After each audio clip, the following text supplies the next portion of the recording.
Welcome back, everyone. Now, when it comes to keeping kids well groomed, many parents are sparing no expense. But how much, Sonia, is too much? I mean, where do you draw the line? To break it down for us is parenting expert Dannielle Miller. Boys and girls as young as 4 are hitting the salons.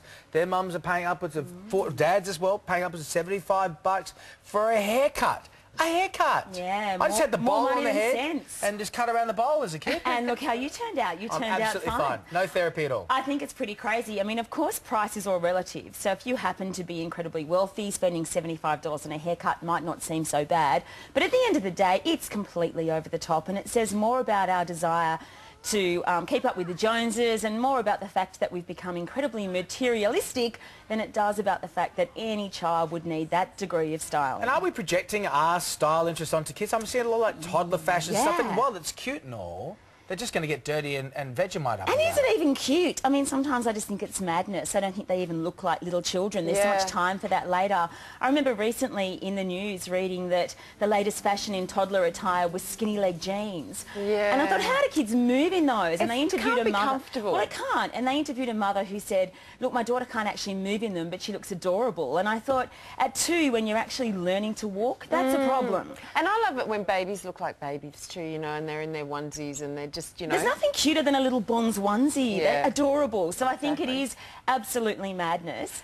And it's really indicative of the fact that as a culture, we're so besotted with this narrow definition of beauty that requires a lot of money and a lot of time to meet. Now, a lot of mums are taking their little girls as young as 2 or 3 to have manicures and pedicures. Obviously, perhaps while mum is having a manicure and a pedicure.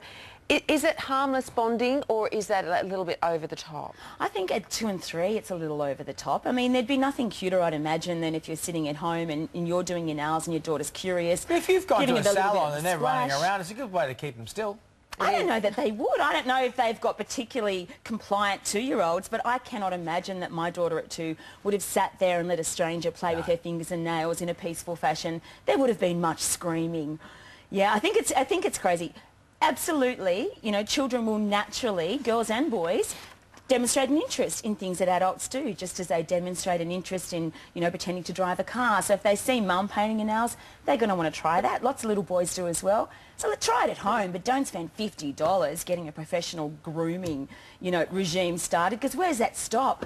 You're setting yourself up for big expenses, parents. So, but what about, like, kids? I mean, they play with the makeup, they put the makeup on as young. I mean, how young is too young to actually get your kids to start wearing makeup, especially if you're a girl? Yeah, that's some boys might want to do that. That's becoming popular too. But let's talk about girls. That's a really good question, and I get asked that all the time when I work in schools, because schools are very concerned about their female students in particular spending a lot of time on grooming and wearing a lot of makeup to school. And it's a real quandary.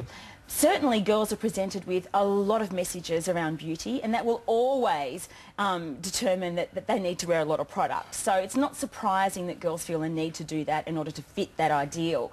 Well, I think it's really problematic though if teenage girls who already don't like getting up in the mornings are going to be spending hours getting ready for their school day, not thinking about their learning or their relationships, thinking about their look. Their skin is also, of course, changing and developing because of hormones, so you don't want to be clogging it all up. And so I guess balance is the key here. If your daughter's really interested in exploring makeup and really loves it, perhaps just let her, you know, use it on the weekends or special occasions.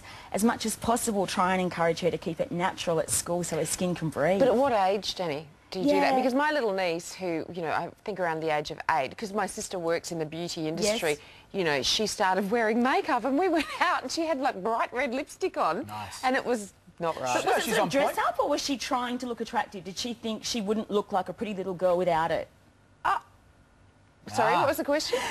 Was she playing dress-ups and just sort of wearing that lippy as a bit of a, like, you know, look at me, I've got bright colour on? Or was she thinking more, this makes me attractive and I can't go out for lunch without it? I don't really know what was going on in her head. That's the key question. Letting children play with things and using makeup as sort of a dress-up tool can be fun.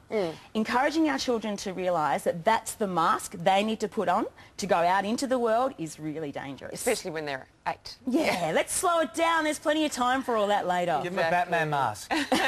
Solves all the problems. Thanks, Danny. Solves everything. Coming up is...